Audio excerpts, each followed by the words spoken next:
Rob here at etrailer.com, and today you're going to be taking a look at the best hitch options for your 2012 through 2018 Fiat 500. Now up top here we're going to have our CURT. It's going to be a Class 1 hitch. Right below that we're going to have our Draw-Tite, which is also going to be a Class 1 hitch. Now if I were looking for a hitch for my Fiat, I would personally go with the Draw-Tite for a few different reasons, but let's take a closer look at both of our hitches and some of the features of each one. Our Draw-Tite is going to look nicer on our Fiat. We're not going to have to modify it in any way, and it is going to share the same weight ratings as the CURT. Now the first thing you're going to notice between our two hitches is that they're going to be a completely different design to them. And what that's going to come down to is they're going to install a little bit differently, and they're going to sit on the car a little bit differently as well. With our CURT here, the cross tube is going to sit right below the bumper, and it is going to be visible. But with our Draw-Tite, the entire cross tube is going to be hidden behind the bumper, and all we're going to see is that receiver tube sticking out. So here you can see what our Draw-Tite looks like once we have it installed. It has a really nice clean look to it because that cross tube's hidden, and all we see is the receiver tube. But it's also going to help out with ground clearance. Our CURT is going to sit in about the same spot, but we're going to have that cross tube spanning the entire way on the back of the car.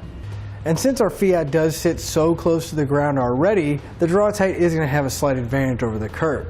Now when it comes to bike racks or cargo carriers, I definitely would recommend one that has a raised shank, because then it will actually bring the bike rack or cargo carrier up further, and we'll get a little bit more ground clearance out of it.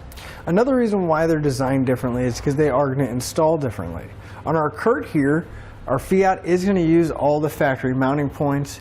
We're not necessarily going to have to drill a new hole, but we are going to have to enlarge a few holes to get the hardware in place. Also with the CURT, we are going to have to trim our heat shield in order for the side plates to fit in. With our Draw-Tite though, we're not going to have to cut, drill, or modify the Fiat in any way. Still going to use a few factory mounting points, but the other ones that they're going to use are not going to require any drilling. We'll have these plates that we're going to drop some bolts down, and our bumper beam will be right here, and that's what's actually going to clamp our hitch into place. Now the big advantage with the Draw-Tite not having to modify anything is if we ever decide to sell our Fiat or we want to take the hitch off, we can return it back to stock without having to buy any kind of replacement parts. Now as far as the other differences, we're going to have a few cosmetic changes to each one. On our CURT here, we are going to have this reinforced collar. Gives it a nice finished clean look to it, but it's also going to add strength. Whereas with our Draw-Tite, it's just going to have a flush cut end and it's not going to have that collar on it. Again, not a big deal, but it's really just going to come down to your personal preference of the way it looks on the car. Another minor difference is going to be our safety chain connection points. If you do plan on doing some light duty towing, the CURT is going to have this plate style. We'll still have plenty of room to get our hooks on, but just keep in mind that we do have that large flange, so if you have some small hooks, it is going to be rather difficult to get on from the side. Now the Draw-Tite is going to have a loop style. It's still going to be welded to the bottom of the receiver tube, but you can see that we're going to have plenty of room because it's going to have that loop rather than that plate, and it's going to be a lot easier to get the hooks on and off. And since both of our hitches are Class 1, it means they're going to give us that 1¼ inch by 1¼ inch receiver tube opening. So it's going to be great for bike racks and some small cargo carriers, or if you're going to do some extreme light duty towing. But the way we're going to mount all of our accessories in both of our hitches is through the hitch pin hole on the side. Both of them are going to accept a standard 1/2 inch pin and clip, and you can find those here at etrailer.com. Now obviously if you're looking for a hitch, weight is going to be a big concern of yours. Both of our hitches are going to share the exact same weight ratings. They're both going to have a 200-pound tongue weight, which is the maximum downward force at the receiver tube, along with the 2,000-pound gross trailer weight rating.